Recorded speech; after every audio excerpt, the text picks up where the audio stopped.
itim ng kalangitan. Kanina pa yan naulan. Yan o.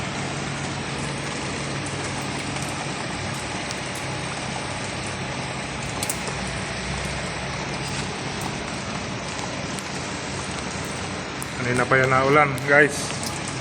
Simula umaga.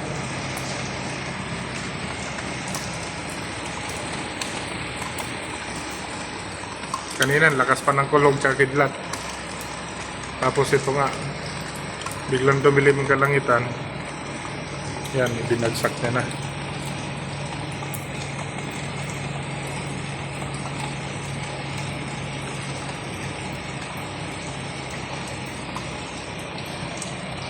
Magtataginit na kasi pag natapos yan.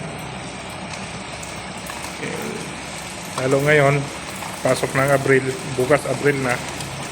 So mag-uumpisa ng taginit yan. Mga first week ng Abril, ng April. Yari na yan.